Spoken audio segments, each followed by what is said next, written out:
The cameras exploded like gunfire. Miami, October. The air was so thick with humidity, it felt like breathing through wet silk. Streetlights reflected off the wet pavement in oily rainbows. I pulled the black Tesla to the curb outside the Fontainebleau, engine still ticking as Maya stepped out in the emerald gown I had wired her the money for 48 hours earlier. The fabric caught every light, turning her into something almost unreal. She moved like the night had been waiting for her. Chin high, hair cascading in perfect waves, smile already locked in for 1.2 million followers. I stayed by the driver's door, hands in pockets, the quiet husband who never stole focus, never asked for credit, never appeared in frame unless it was accidental. A teenage fan broke through the velvet rope, phone already recording, voice high with excitement and nerves. Maya, is it your husband dropping you off? You guys are so cute together. Maya turned slowly. For half a second her eyes met mine across the red carpet. Not surprised, not confused, calculated. She knew I could hear every word. She knew the mics were hot. She knew the cameras were rolling and the live stream was feeding straight to her followers. She laughed, louder than necessary, exaggerated for effect, the sound bouncing off the glass facade and cutting through the humid night. "Oh my God, no," she said, waving her hand dismissively. The wedding ring I had slipped on her finger 4 years ago in that quiet Key West ceremony caught the light and flashed like a taunt. "That's just my ride." The fan blinked, thrown off balance. But I thought. Maya tilted her head, smirk blooming now. She leaned closer to the nearest microphone, voice carrying over the growing crowd of photographers, influencers, and gawkers. "If I had a husband," she said, "he wouldn't be driving me." Laughter rippled through the photographers and onlookers. A few phones lifted higher. Then she added, lower, but still loud enough for me to catch every syllable, "I don't mix business with charity work." The laughter swelled. Someone whistled. A photographer with a long lens joked, "So you're single then?" She paused, just long enough for the moment to stretch taut. Looked straight at me one more time. Smiled. "Very." The word landed like the final nail. A reporter standing nearby, mid-30s, press badge dangling, notebook half raised, glanced back at me. Our eyes met for a split second. He saw my face, the frozen half-smile, the way my shoulders had gone rigid, the slight tightening around my eyes. He raised his voice just enough to carry over the chatter. "Hey man, you good?" The question hung in the humid air like smoke. I felt every camera in the vicinity shift slightly, lenses finding me in the background. I nodded once, short, mechanical. No words, just a single nod. That was enough. The reporter gave a small, awkward grimace, almost apologetic, and turned away. But the moment had been captured, not just strangers laughing at a clever line, but visible damage. A husband standing on a red carpet, publicly erased by his wife, and asked if he was okay. On camera, for the record. Our eyes met one last time, just for a second, and in hers I didn't see guilt. I saw calculation. She wasn't embarrassed. She wasn't even conflicted. She was relieved. The mask had finally dropped in public, and she looked lighter for it, as if a weight she had carried for years had finally been set down. Then she turned, heels clicking against the marble, and glided into the ballroom like she hadn't just dismantled 4 years of marriage in 60 seconds. I stood there another 3 heartbeats. The laughter faded into background noise. Someone muttered, "Damn," under their breath. A woman nearby shook her head slowly. I got back in the car, closed the door softly, and drove away while the flashes kept popping behind me like distant fireworks celebrating someone else's victory. Maya had never fully posted me. Not once in 4 years. Only blurred background shots where my shoulder or hand appeared like an accident. Cropped date night, photos with no tag, no face, no name. Occasional boomerangs of intertwined fingers. Mine always slightly out of focus, hers sharp and manicured. Whenever followers flooded the comments with, "Who is he?" or "Is it a ring on your finger?" or "Are you married?" she would reply with the same polished deflection. Private life equals private. I'm focusing on my brand right now. Single and thriving energy only. Technically, she never lied. She just never confirmed. And the algorithm rewarded the ambiguity. 6 months earlier, her PR team had sent her a memo I had seen open on our shared laptop while I was editing one of her reels at 2 a.m. Engagement drops 23% when female lifestyle influencers go public with husbands. Single and thriving aesthetic performs 47% better with 18 to 34 female demo. Recommendation: archive couple content. Lean into aspirational independence. Remove visible wedding ring during shoots. Maintain mystery around personal life to preserve fantasy. So she did. Archived her old photos. Stopped wearing her ring during public content. Rebranded herself single and thriving in every caption, every bio update, every sponsored post. When I asked why she had taken it off for a campaign shoot, she had kissed my cheek, run her fingers through my hair, and said, "It's just marketing, Alex. Don't be insecure. You know I love you. This is temporary. Once the brand is solid, we can go public again." I believed her, or I wanted to believe her. Now, "He's just my ride" wasn't a slip. It was the final deliberate step in a long, calculated pattern she had been building for months, perhaps years. That night I didn't sleep. I sat in the dark living room of the apartment I had co-signed, staring at the wedding photo on the mantel. Her in white, me looking at her like she hung the moon. The memory of her whispering, "I do," on that beach at sunset felt like footage from a different lifetime, someone else's story. I opened the laptop, not to edit her next reel, but to look at something else.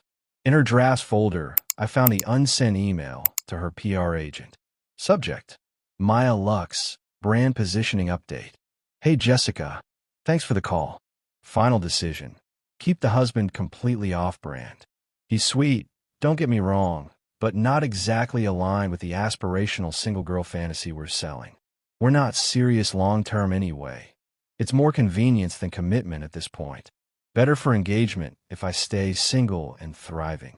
Thoughts on pushing harder into that for Q4? Ex Maya." I read it twice, then closed the laptop. Took off my wedding ring. Not in anger. Not dramatically. I just set it on the kitchen counter next to the coffee maker we had bought together on our honeymoon in Santorini. Left it there like it belonged to someone else now. The next morning I kept the mask on. Edited her videos. Funded the new $12,000 lighting kit without complaint. Smiled when she kissed my cheek and said, "Thanks, babe." Let her believe I was still the invisible foundation holding everything up. But I moved the final piece. She had never trademarked Maya Luxe. I had mentioned it once over breakfast. She had rolled her eyes and said, "Babe, the LLC covers it. Stop being paranoid."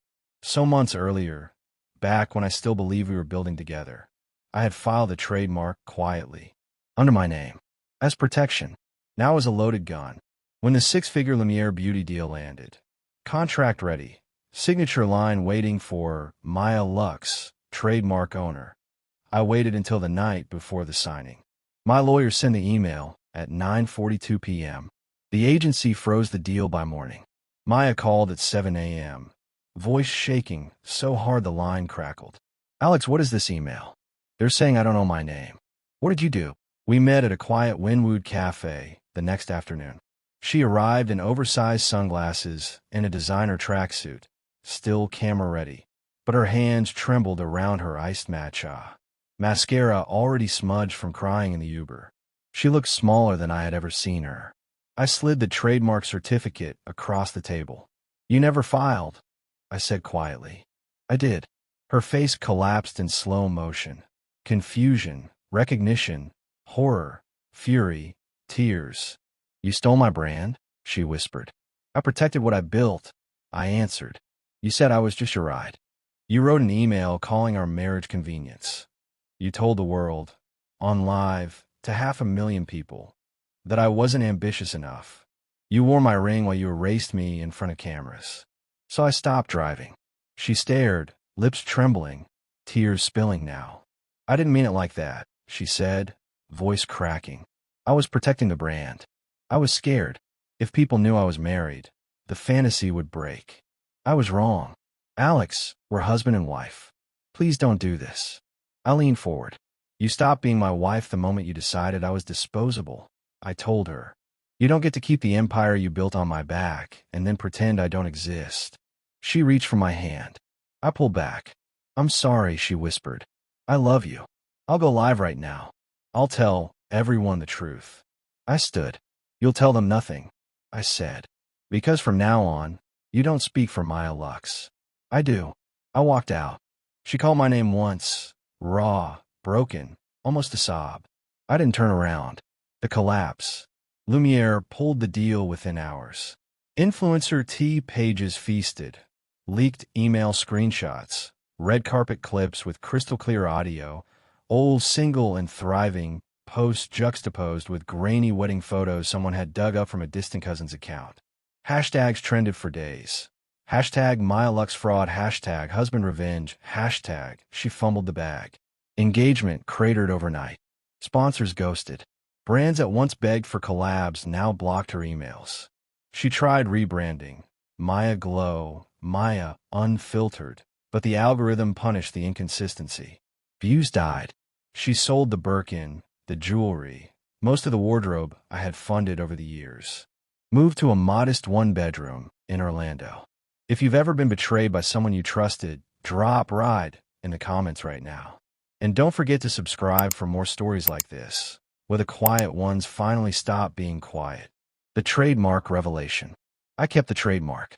Relaunched it as Alex Luxe Media, a boutique production house specializing in clean, high-end content for creators who value real partnership. 6 months later, I signed Lila Voss, one of Maya's biggest former rivals. Lila had always been the edgier alternative. Same aesthetic, sharper execution, zero tolerance for excuses. Maya used to roll her eyes at Lila's posts, call her trying too hard behind closed doors.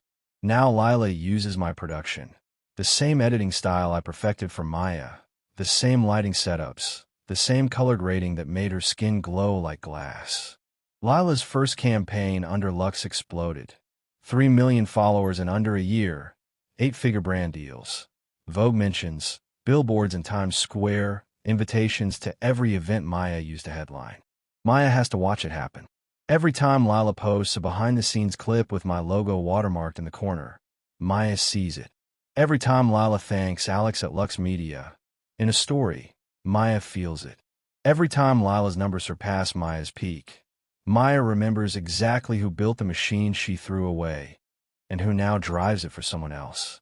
If you believe karma moves quietly but powerfully, comment karma below.